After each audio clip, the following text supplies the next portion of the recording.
G'day and welcome to Down Under, Down Under. Coming to you from the stunning southeast corner of South Australia. In today's show we're going to focus on Engelbrecht Cave. And with me, actually, I must say, first of all, that there are 1,000 known caves and sinkholes in our region, and this is just one of them. And but the operator of the cave tours and the coffee shop is here with me, Jan Coleman. Hi, Brenton. Jan, welcome to Down Under, Down Under. This is the first show. It is, and thank you for having me. You're welcome. Now, Jan, just tell me, what is Engelbrecht Cave all about? Well, Brenton, as you know, Mount Gambier and the Limestone Coast sits on a labyrinth of caves and sinkholes. Yes, it does. It does. And Engelbrecht Cave happens to be the only cave within the city limits that is fully accessible to the public. We conduct guided tours daily and take the public down into the cave where the geology and the European history are all explained. Okay. It's also a dive site. Oh, right. So we have cave divers come here. Actually, Engelbrecht Cave has 2 dive sites. Well, I was going to ask you about that because I was going to ask you whether the cave had water in it, but it obviously has got water in it. It most certainly does. And as I said, 2 dive sites, each with differing levels of qualifications needed. Right. And so not all divers to the site are able to access both. Okay. So we have roughly 400 divers per annum come through. 400 per annum come through here? Yes, they do. Wow. From all over the world, So, I might add. Tell me, Jan, how can people find you? Find, where you are? Okay, so word of mouth plays a big part, obviously, and we rely on that a lot. But we also have a website, so www.engelbrechtcave.com. Oh, yes. We're also listed on Facebook, Engelbrecht Cave and Coffee Shop. And we are listed in all the visitor information centres. Yes. There are brochures out there. We try and get them out as far as we can. We rely heavily on digital media and word of mouth, as I said. Very, very good. Now, where do the caves run to? Has anybody ever been to the end of the cave? That's a little bit controversial, Brenton. The cave itself runs in a northwest-southeast direction, as do most of the fault lines in the region. Okay. The cave itself has been explored many times by cave divers and in fact was mapped for us in the early days. Back then they thought they had mapped the entire cave, but at the far west end there was a huge rockfall and a blockage. So they just assumed that was the end of it. In recent years, small gaps have appeared, so the water is still dissolving away the limestone down there. Wow. And now the divers tell us that they can see through there and there is clearly water on the other side. So the cave, as far as we know, given what we know about caves in the region, it could run for kilometres rather than hundreds of metres. Wow. That's amazing, Jan. It certainly is. Now, are the general public allowed to go into the water? No, they can't. No. The water itself is quite cold. Yes. It's about 12 to 14 degrees. Yeah. The only people that actually access the water are the certified cave divers. Yes, okay. But it is crystal clear. Oh, right. Crystal clear. Crystal clear. Excellent. So tell me about the history of the cave and how did it get its title Engelbrecht? Okay, so the cave was first discovered in roughly 1840. That was not long after Mount Gambier was settled. That's exactly right, Brenton. And at that time, they just assumed it was another hole in the ground, as there are so many, and gave it no further thought. The land itself surrounding the cave was first owned by Dr. Wheel and Mr. Van Sittart. And the cave was previously known as Van Sittart's Cave until Carl Engelbrecht purchased the land in 1886. Yep. Now, he had the land until 1914. After he passed away, our local council were able to purchase that land. And as Carl himself was the last private owner, the name has stuck. So today, Engelbrecht Cave still contains the name of the previous owner. Right, I see, yep. Okay, now, I know I know that you used to wag school and come to explore in this cave. And but how did you get to be the proprietor of the tours? Passion, dedication, and lots of hard work, basically. Yeah. I've worked here several times in my lifetime. As you said, I started off here as a teenager. And then when Lifeline was still running the cave, I started here as a volunteer tour guide. Yeah. Worked my way into the site coordinator's role. Okay. And at the end of Lifeline's lease, I left and had my family. Came back to work a few years ago. I had also started a tourism course at TAFE. Yeah. And basically just turned up here and said to the then operators that I had worked here previously and would like to work here again. And a few weeks later, that's exactly what happened. And it didn't take long before they realised that this was my passion. Yes. And as they came to the end of their time here, it was just a natural progression that I would take over. And Wow. so that's exactly what's happened. So passion plays a big part of your working life. Absolutely. Yeah. There is no way that you could be here 6 and 7 days a week without that passion. Yes. It certainly can be full on. Excellent. That's really good, Jan. Now, what can people expect when they come on tour at this cave? Okay, Engelbrecht Cave offers a unique experience. It's not like the other caves of the region. Yes, it is limestone, but it is a dry cave.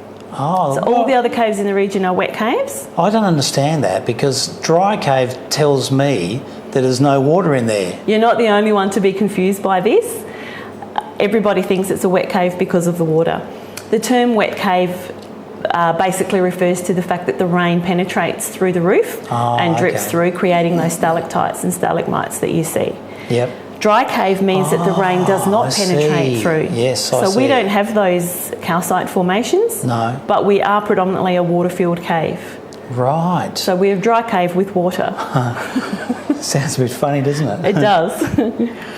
So Okay. we do offer a unique experience in that they will see the water. They do get to Yes. see the pristine lake down there. They will hear a little bit about the diving. Sometimes, if they're lucky enough, they can actually see the divers in action, and that is just truly spectacular in itself. Okay.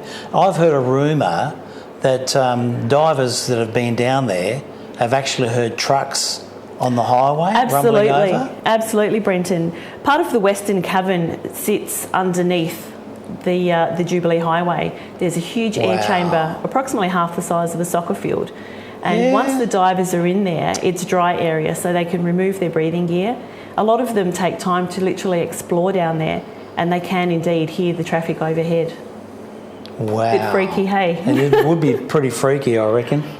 Now, finally, Jan, after seeing the cave, can we go and buy a cup of coffee and some souvenirs at your cafe? Absolutely, Brenton. At Engelbrecht's, we serve Mahalia coffees and teas. Oh, good. And we pride ourselves on locally produced food and craft souvenirs, as well as some more traditional souvenirs as well. Excellent. Thank you. Well, look, it's been great to have you on the show, Jan. I appreciate that, being the first one and all. I appreciate you having me. Thank you very much. Thank you very much, Jan. It's great. Now, before we look at our accommodation for this episode, let's take a little bit of time out to look at some of our rich maritime history. Now, in 1859, there was a luxury steamer called the Admella, and the Admella was wrecked on our coast not 40 kilometres from here, arguably Australia's worst maritime disaster. Now, the team here at Down Under have put together and produced a docudrama to preserve this tragic story. Let's take a little glimpse.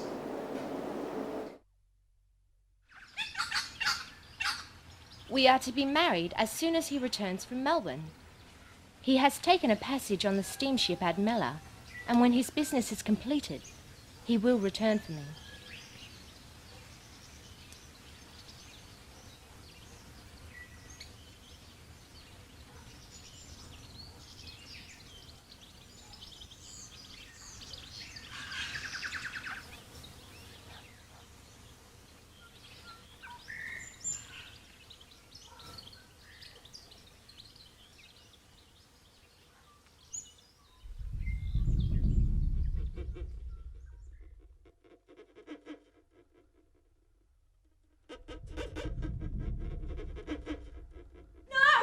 It cannot be!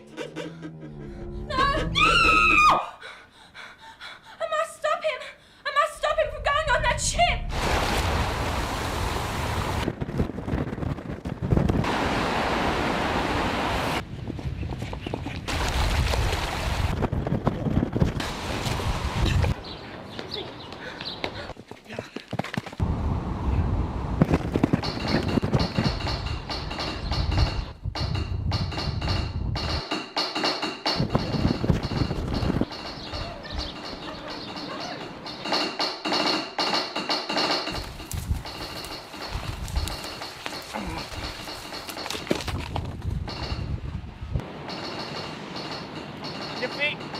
On your feet.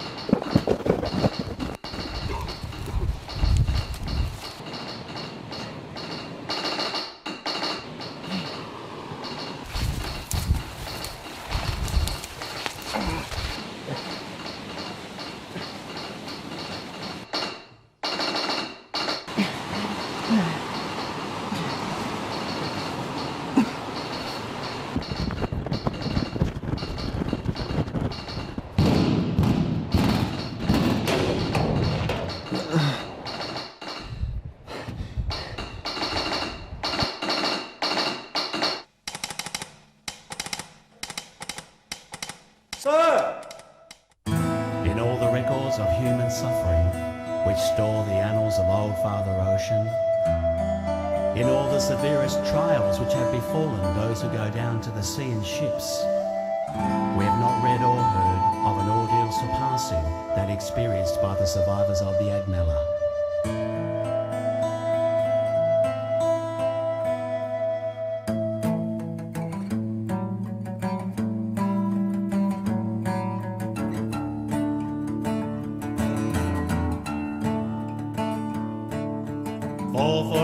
On a winter's morn, the first mate saw an electrical storm out along the skyline, rumble of a distant seas. Thinking they were nearly 20 miles offshore, she steamed through the sea on a southeast course. Cabby made a coffee, travellers were all asleep. The watchmen staring through the black of night, through the fog they were looking for McDonald Light. Danny was the captain, but clever was the ocean steam. Nearly 400 tons, nearly 200 feet. The calm of the killer was beyond belief.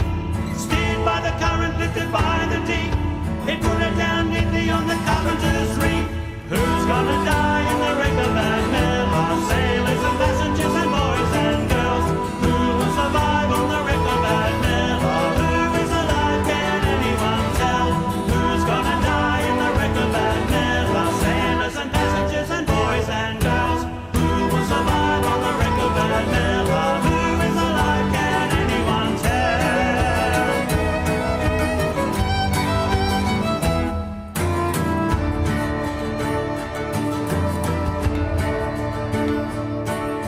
In 15 minutes she was smashed in three. The mainmast fell crashing into the sea. Breakers through the midship, boiler hissing out its steam.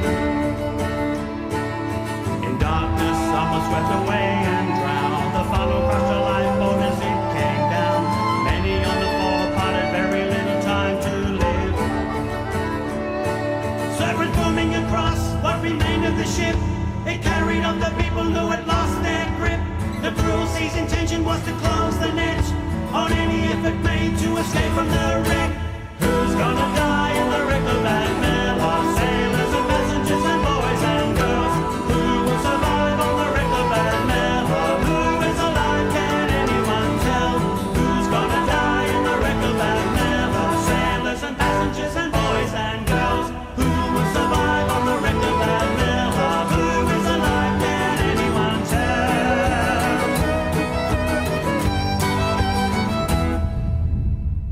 Survivors on the wreck huddled together miserably, with waves breaking over them, staring towards where they knew the shore to be, waiting for the fog and the darkness to clear, and for daylight to show them the full measure of their peril.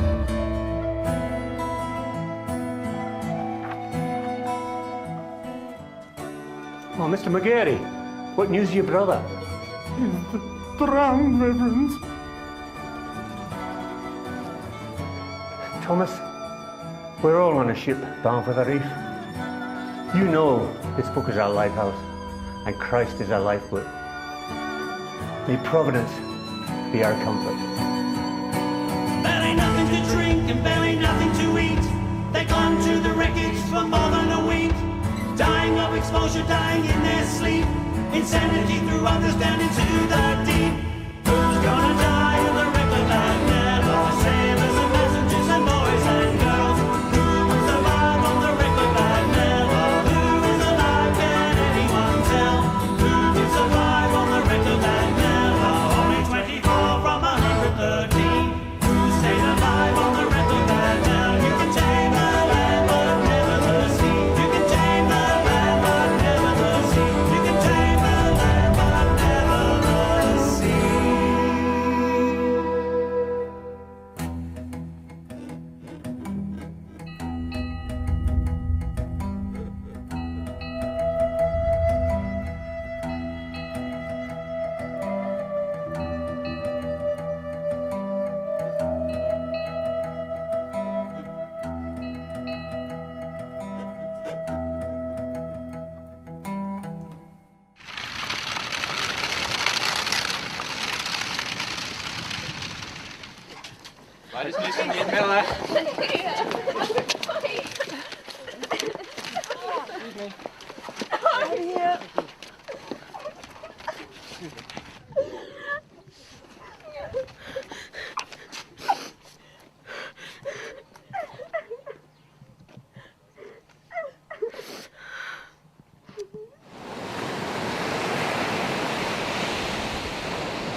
Well, I hope you enjoyed that little snippet. We're going to continue the wreck of the Edmella saga in the next episode of Down Under, Down Under.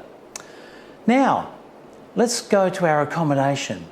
And in this episode of Down Under, Down Under, we're looking at Donovans Cottage Bed and Breakfast.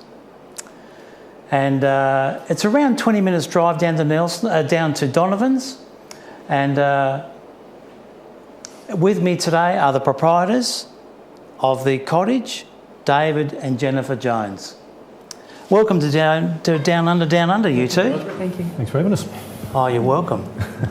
Hey, you've got a really gorgeous little cottage down there. Thank you. It's taken a lot of hard work by us over the last couple of years. Yes.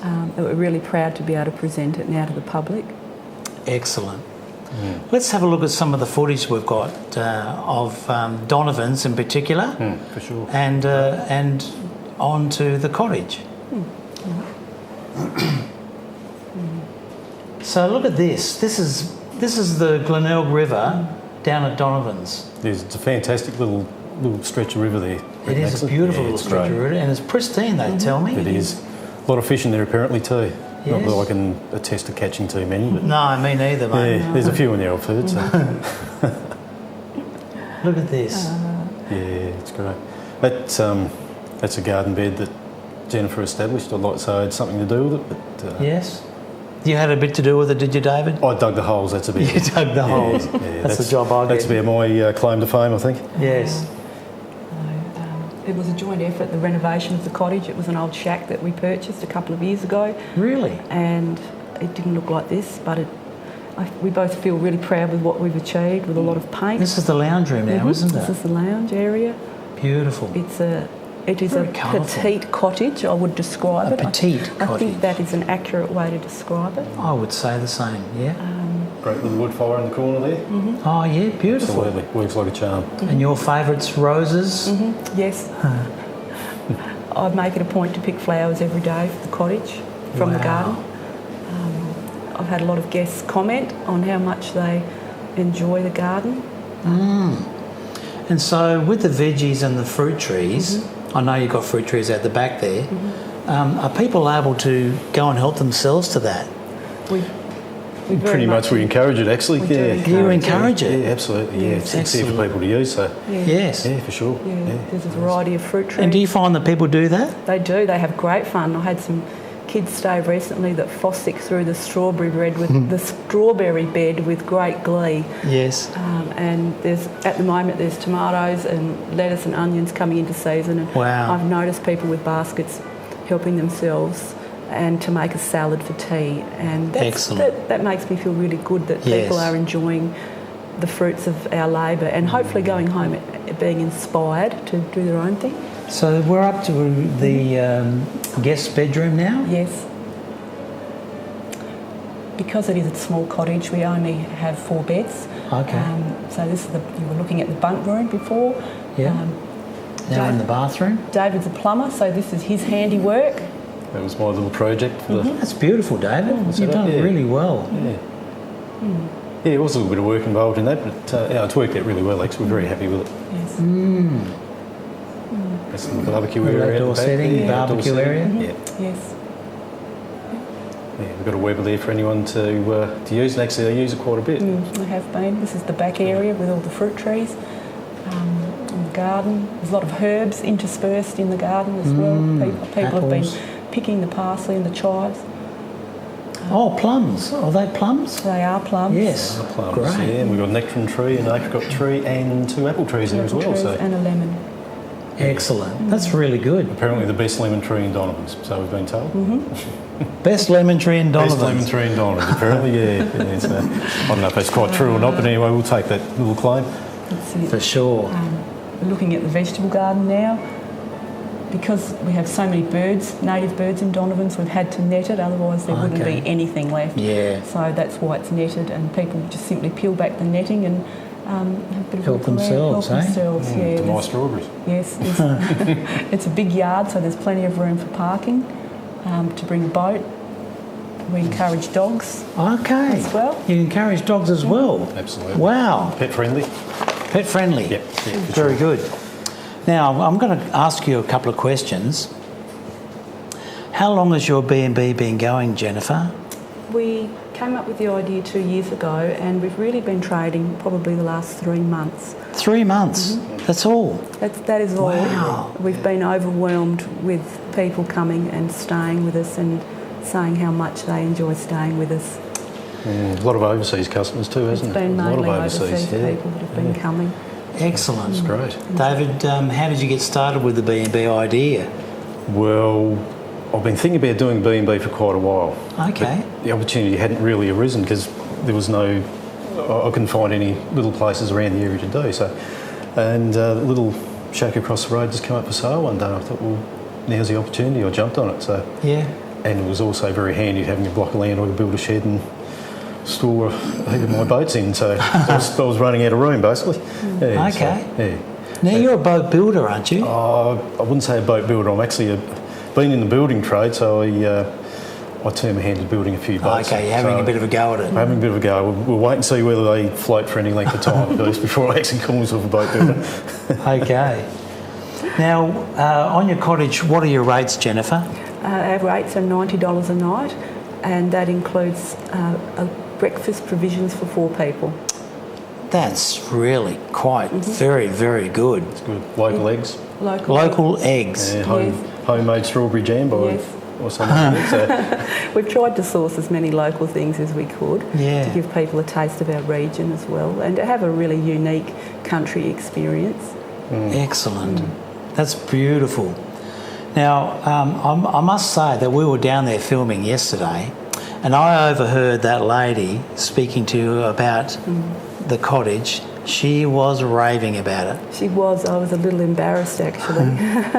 She said something to the effect that she felt like she was at home.